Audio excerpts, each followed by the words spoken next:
Jésus a dit, tout ce que vous demanderez avec foi par la prière, vous le recevrez. Il y a des géants qui ne peuvent être abattus qu'au travers de prières ferventes. Alors que nous nous laissons inspirer par celui qui siège au milieu des louanges et de l'adoration de son peuple. C'est pourquoi nous vous invitons à nous rejoindre dans notre maison de prière pour toutes les nations, par des prières inspirées par la parole de Dieu.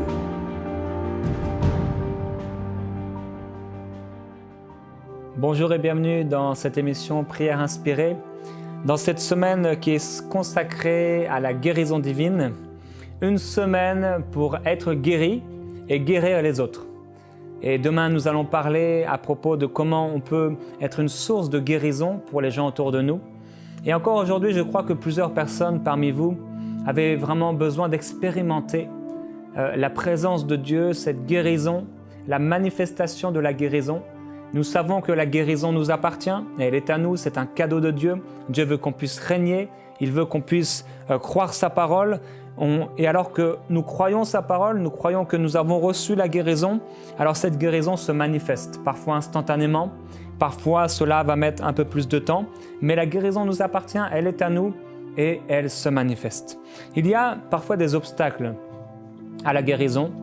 Nous pouvons prier pour la guérison, nous pouvons faire méditer la parole de Dieu et croire pour la guérison, mais il est vrai qu'il y a parfois des obstacles à la guérison.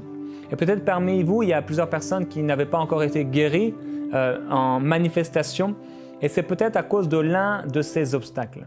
Alors, un des obstacles qu'on voit pour la guérison, c'est bien sûr le manque de pardon.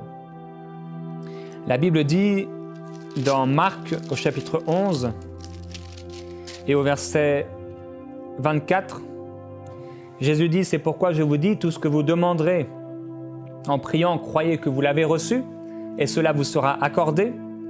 Et lorsque vous êtes debout en prière, si vous avez quelque chose contre quelqu'un, pardonnez, afin que votre Père qui est dans les cieux vous pardonne aussi vos fautes. Et un autre passage dans Matthieu au chapitre 5 et au verset 23 que nous pouvons lire ensemble. Si vous avez votre Bible, c'est important que vous puissiez le lire. Matthieu 5, 23, où Jésus dira « Si donc tu présentes ton offrande à l'autel, et que là tu te souviennes que ton frère a quelque chose contre toi, laisse là ton offrande devant l'autel et va d'abord te réconcilier avec ton frère, puis viens présenter ton offrande. » Et avant de recevoir notre guérison, parfois, il y a besoin de pardonner. Et en tout temps, il y a besoin de pardonner et de demander pardon. Je me souviens avoir été dans une conférence de jeunes, et il y avait là une jeune femme qui venait tout juste d'accepter le Seigneur la veille. Et à un moment, le lendemain, donc, où elle a accepté le Seigneur, elle a commencé à avoir des douleurs terribles dans son bas-ventre. Et en fait, elle avait déjà vécu ce genre de situation, des douleurs à crier vraiment de douleur. Et ils ont appelé l'ambulance pour qu'elle puisse venir la chercher. Et pendant qu'elle était là, se tordant de douleur et criant vraiment, j'avais jamais vu quelqu'un crier comme ça de douleur. J'ai su intuitivement qu'elle avait un problème de pardon avec quelqu'un. Et je lui ai dit, il faut que tu pardonnes une personne. Et effectivement, elle avait une personne à pardonner dans sa famille. Et elle ne pouvait pas, elle ne réussissait pas à pardonner. Et je lui ai dit, je t'en supplie, il faut que tu pardonnes cette personne. Et quand tu vas vraiment pardonner cette personne, tu vas recevoir ta guérison. Et je l'ai supplié pendant quelques minutes. Elle n'arrivait pas. Au début, elle essayait de dire « je pardonne » et elle bafouillait, elle disait « C'était tellement dur pour elle parce qu'elle avait cette colère en elle. Elle avait ces douleurs en elle, cette amertume. Et au bout d'un moment, alors qu'elle était encore en train de crier, elle a dit « je pardonne » instantanément. Elle a été guérie. Elle a reçu sa guérison. Et parfois, le manque de pardon, l'amertume, des choses qu'on a vécues et qu'on garde dans nos cœurs, qu'on garde dans nos pensées, ça devient des forteresses. Et il serait inutile de vouloir la grâce de Dieu pour nous-mêmes lorsque nous ne donnons pas la grâce aux autres. Voilà pourquoi Jésus disait que si on ne pardonne pas aux autres, on ne sera pas pardonné. Et si on ne pardonne pas aux autres, il sera difficile de pouvoir s'approprier en toute honnêteté dans nos cœurs, la guérison. Alors certains d'entre vous aujourd'hui, vous avez juste une chose à faire, c'est de pardonner. De pardonner ceux qui vous ont fait du mal. Et vous allez être guéris de votre maladie. Un des obstacles aussi que nous pouvons avoir, c'est bien sûr de croire le mensonge. Les fausses croyances, les doctrines mensongères. Dans 1 Pierre, au chapitre 3 et au verset 13, il est écrit « Qui donc vous maltraitera si vous êtes zélés pour le bien ?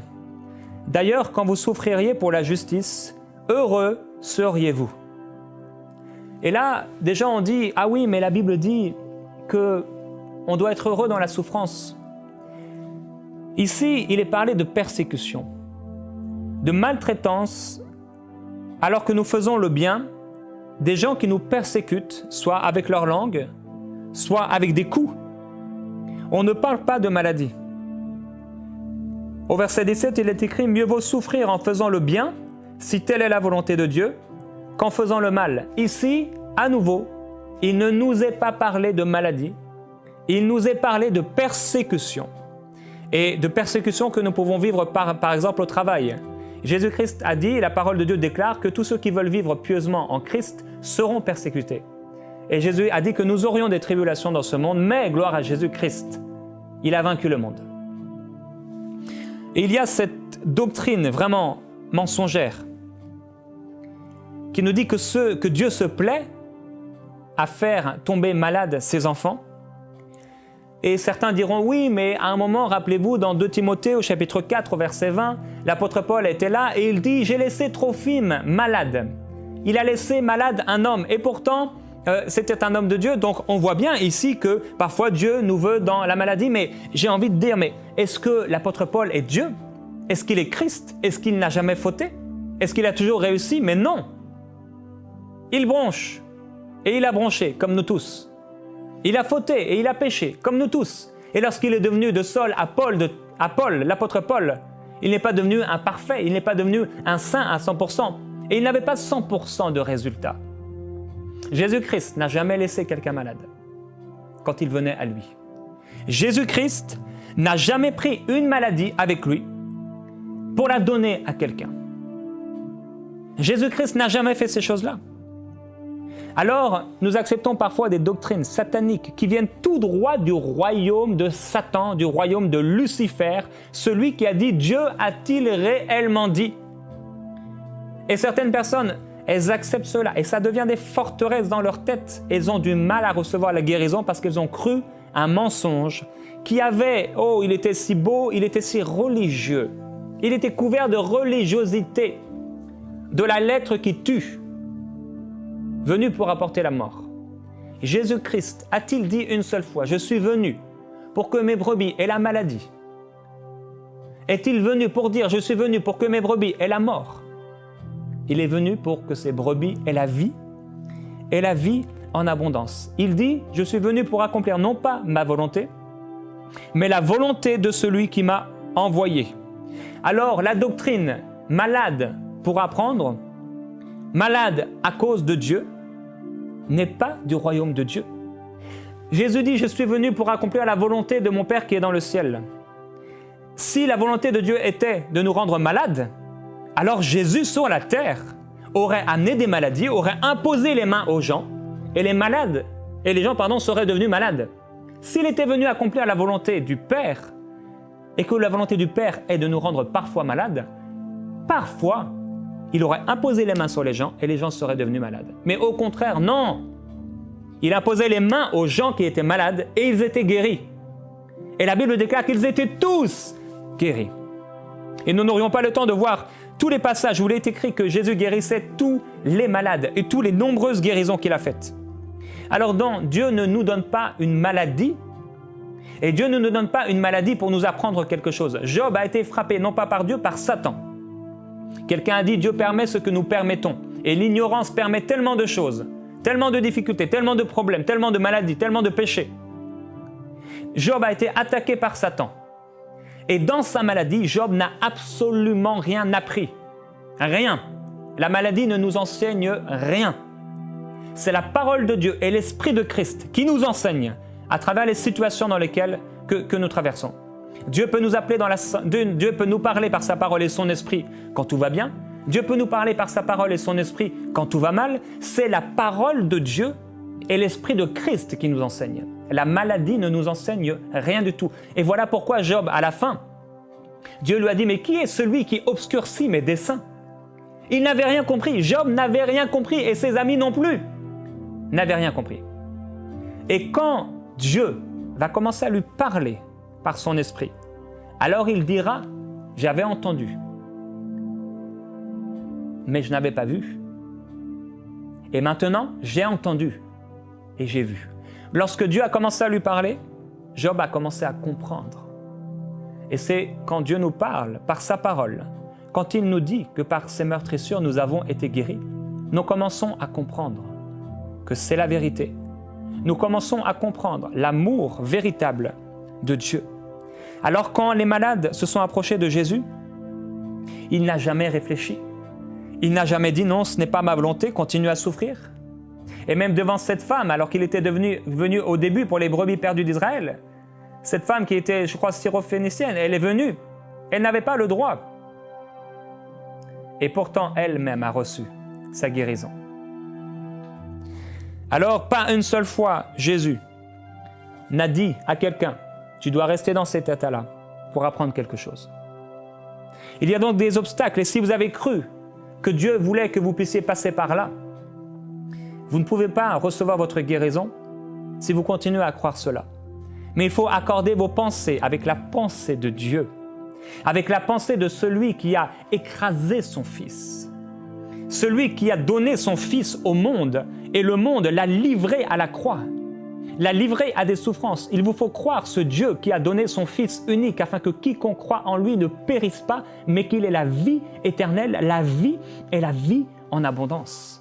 Il vous faut croire Dieu tout simplement et tuer tout ce qui est de religion dans votre tête, dans votre vie et dans vos corps.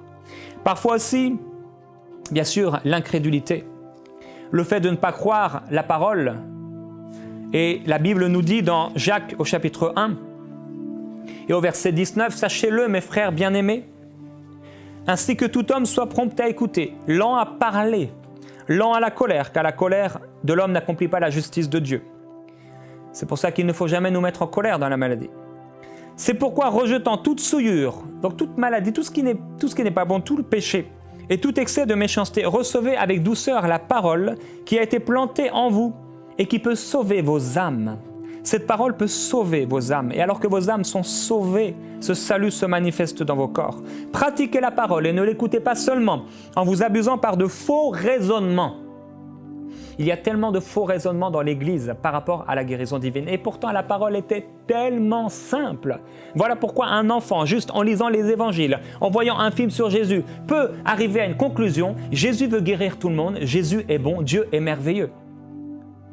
Il dit, car si quelqu'un écoute la parole et ne la met pas en pratique, il ressemble à un homme qui se regarde dans le miroir et qui après, aussitôt s'être regardé, oublie tout de suite son visage naturel. Mais celui qui a plongé les regards dans la loi parfaite, la loi de la liberté, oh, ce n'est jamais la liberté d'être malade, mais c'est la liberté d'être en bonne santé.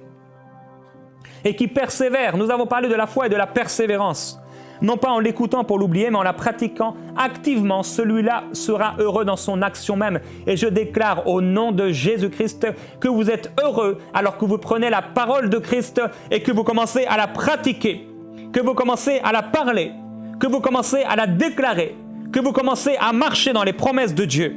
Alors oui, la mauvaise confession est aussi un obstacle. Toutes ces personnes qui, dans l'Église, confessent négativement, ils confessent, voici, Dieu veut peut-être me dire quelque chose dans la maladie, voici, oh, il y a toutes sortes de maladies aujourd'hui, je dois faire attention, et ils vivent dans la peur, ils vivent dans la crainte, et ils sont constamment en train de parler négativement comme les gens de ce monde. Non, notre bouche doit refléter la parole de Dieu. Notre bouche doit proclamer les bienfaits de Dieu.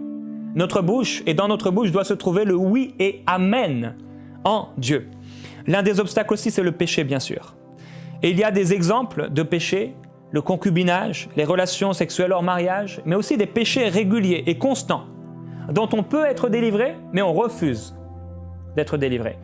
Il y a des choses comme ça qui sont constantes dans nos vies parfois, ou dans les vies, parce que je ne marche pas dans le péché, et qui ouvrent une porte au diable. Des obstacles qui sont là pour la guérison.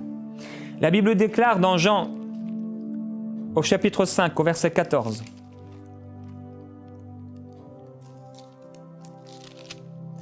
Après cela, Jésus le trouva dans le temple et lui dit « Voici, tu as retrouvé la santé, ne pêche plus de peur qu'il ne t'arrive quelque chose de pire. » Oui, le péché ouvre des portes. Et ouvrant des portes, ça peut amener de grands problèmes, de maladies dans nos vies. Dans Matthieu, au chapitre 12 et au verset 38, nous pouvons lire encore Matthieu 12. Alors quelques-uns des scribes et des pharisiens prirent la parole et dirent « Maître, nous voudrions voir un signe de ta part. » Il leur répondit « Une génération mauvaise et adultère recherche un signe. Il ne lui sera donné d'autre signe que celui du prophète Jonas. » Quand on vit dans le péché, il n'y a pas de signe parfois de la guérison. Il n'y a que le péché qui se manifeste dans nos vies. Jacques dira aussi quelque chose. Dans Jacques chapitre 5 au verset 15 et 16, « La prière de la foi sauvera le malade et le Seigneur le relèvera. Et s'il a commis des péchés, il lui sera pardonné.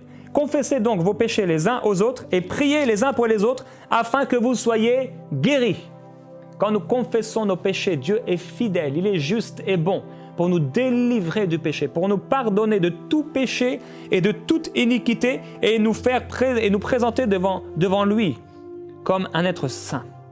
Je me souviens un jour, une femme est venue dans une église où j'avais prêché la parole de Dieu et elle a commencé à me demander « Est-ce que vous pourriez, s'il vous plaît, bénir mon couple ? Est-ce que vous pourriez prier pour que j'ai un enfant ?» Et quand elle m'a demandé ça, j'ai senti quelque chose à l'intérieur de moi de mauvais. Et je lui ai dit « Mais est-ce que vous êtes marié ?» Elle m'a dit « Mais non. » Elle était avec quelqu'un qui ne connaissait pas Dieu, elle n'était pas mariée, elle avait des relations sexuelles, elle demandait la bénédiction. Quand vous vivez dans le péché, qu'est-ce que le péché amène ? La Bible dit que le péché, une fois consumé, il amène la mort. Et la mort elle-même consumée, qu'est-ce qu'elle amène ? Elle nous amène dans toutes sortes de difficultés, de problèmes, de maladies, de vices. Alors que la sainteté, elle, lorsque nous marchons dans notre justice, ce que Christ a fait pour nous par la grâce de Dieu, nous sommes revêtus de force et d'autorité. Et la parole de Dieu déclare encore dans 1 Corinthiens. Et il est important de voir plusieurs passages ensemble de ce que la parole de Dieu dit. 1 Corinthiens au chapitre 11 et au verset 27. « C'est pourquoi celui qui mangera le pain et boira la coupe du Seigneur indignement sera coupable envers le corps et le sang du Seigneur. Que chacun donc s'examine soi-même et qu'ainsi il mange du pain et boive de la coupe. Car celui qui mange et boit sans discerner le corps du Seigneur mange et boit un jugement contre lui-même. C'est pour cela qu'il y a parmi vous beaucoup de malades et d'infirmes et qu'un assez grand nombre sont décédés. » J'ai vu dans les églises où j'ai été parfois des gens tomber malades et je crois au moins 1 ou 2 personnes mourir parce que c'était des gens qui étaient remplis de rébellion, c'était des gens qui se rebellaient contre les autorités, entre autres pastorales, et qui parlaient contre leurs pasteurs, qui parlaient contre des pasteurs et qui allaient dans une église et c'était des gens animés par des esprits mauvais et animés par des mentalités mauvaises et ils ont été malades. Et je crois que ça a été comme un jugement. Qu'est-ce que le jugement de Dieu ? C'est lorsque nous marchons dans le péché et que nous faisons du mal à son royaume. Le Seigneur, quel est son jugement ? C'est qu'il enlève sa main.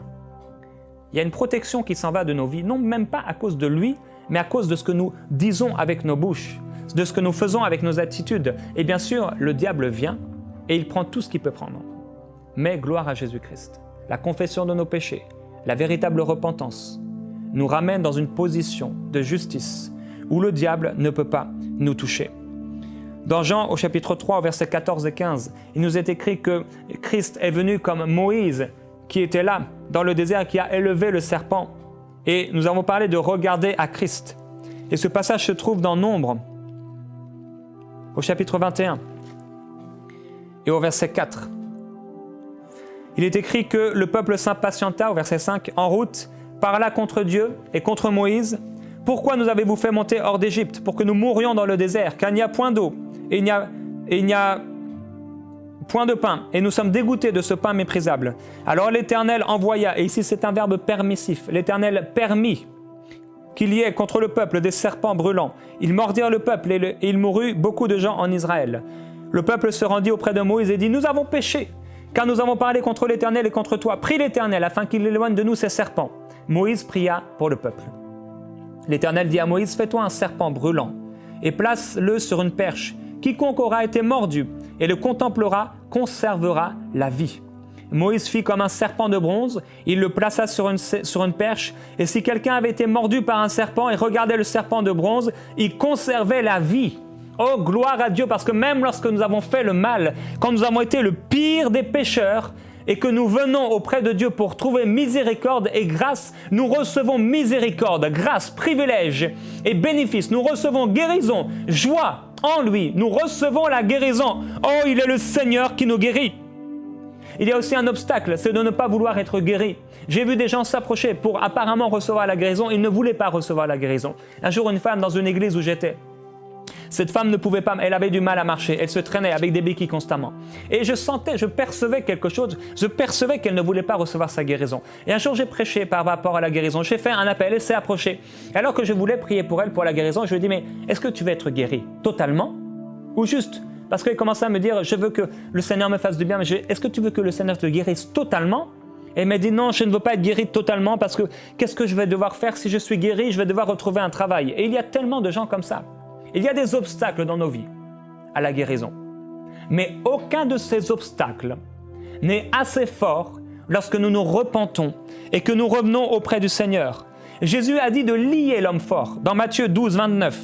Il dit, comment quelqu'un peut-il entrer dans la maison d'un homme fort et piller ses biens sans avoir auparavant lié cet homme fort? Alors seulement il pillera sa maison. Vous voulez recevoir la guérison et vous êtes peut-être dans l'une de ces choses dont on a parlé. Peut-être le manque de pardon, peut-être l'incrédulité, peut-être vous avez cru des mensonges, ou peut-être vous ne vouliez pas être guéri parce que vous percevez des rentes et vous ne voulez pas retrouver le travail, alors vous vous contentez d'une vie à moitié malade, à moitié en bonne santé. Repentez-vous de ces choses au nom de Jésus-Christ. Repentez-vous de ces choses. Il est le Seigneur qui nous guérit. Il est le Seigneur qui nous guérit, le Dieu véritable. Et alors pendant ce temps, là où vous êtes, vous pouvez simplement demander pardon au Seigneur d'avoir marché dans l'incrédulité ou dans ces choses qu'on vient de mentionner. Là où vous êtes simplement maintenant, je vous laisse en silence devant Dieu, avec vos mots. Vous pouvez vous mettre à genoux, oui, comme cet homme qui vient de le faire maintenant, et qui commence à pleurer simplement auprès de Dieu. Repentez-vous sincèrement de vos péchés, maintenant même.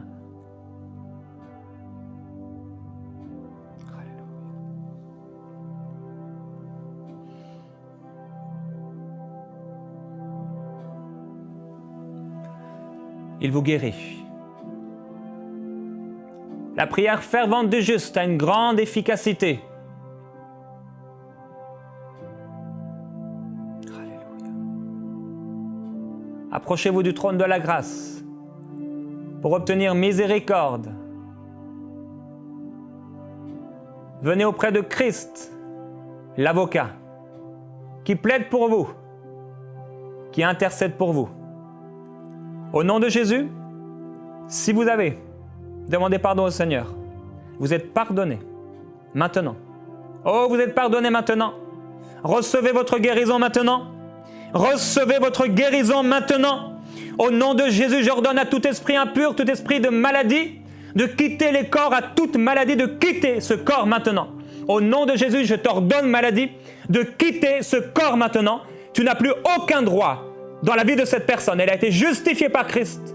Elle a un cœur pour Dieu. Tu n'as aucun droit maintenant. Tu es libre maintenant, mon frère. Tu es libre, ma sœur. Maintenant, au nom de Jésus. Il est le Dieu qui te guérit. Oui, le Seigneur qui te guérit. Reçois la guérison. Reçois la guérison maintenant. Alléluia.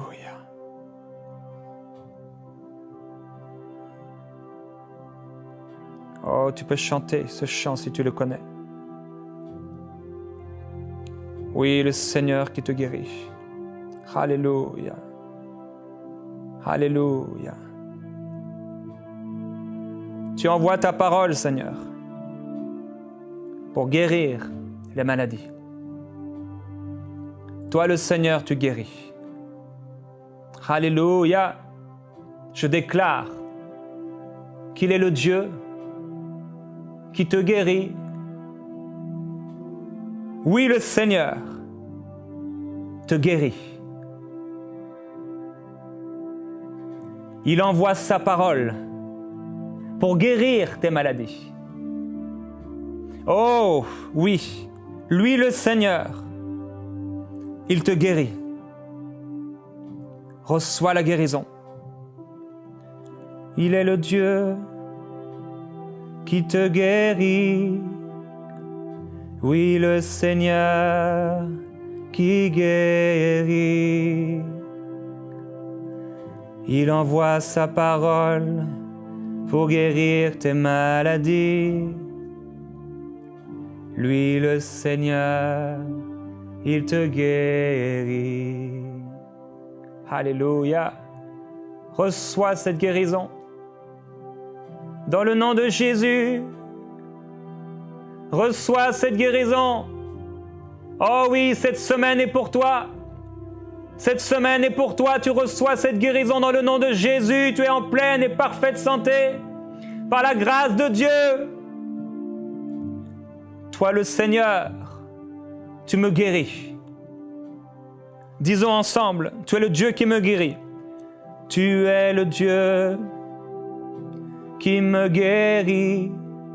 Oui, le Seigneur qui guérit. Oui, le Seigneur qui guérit. Tu envoies ta parole. Tu envoies ta parole pour guérir mes maladies.